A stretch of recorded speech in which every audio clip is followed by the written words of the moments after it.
And it's good to be with you. I'm Henry Ramos. Our top story at 5, 90 minutes of grueling testimony in the Christopher Preciado capital murder trial.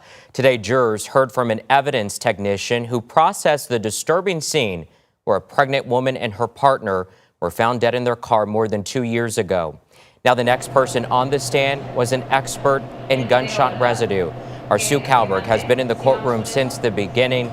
Sue, a lot to unpack here. What did jurors learn today?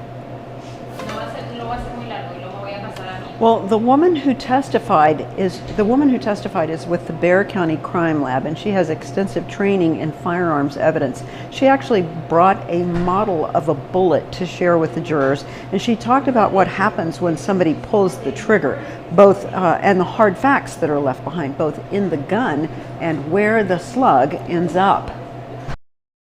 So what I'm looking for whenever I'm looking for primer gunshot residue are the components of this primer cap here. And it traditionally contains the elements lead, barium, and antimony. And those are evaporated from that explosion, and they will condense back together to form particles that have a specific shape and size.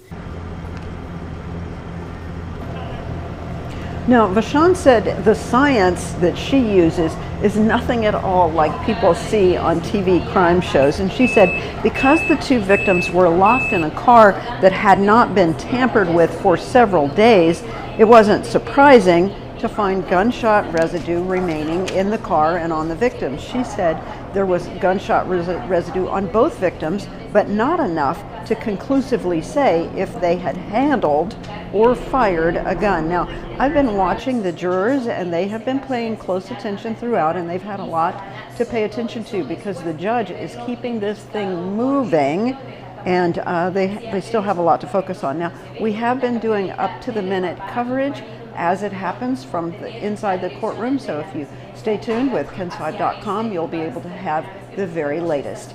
At the Justice Center, Sue Kalberg, KENS 5.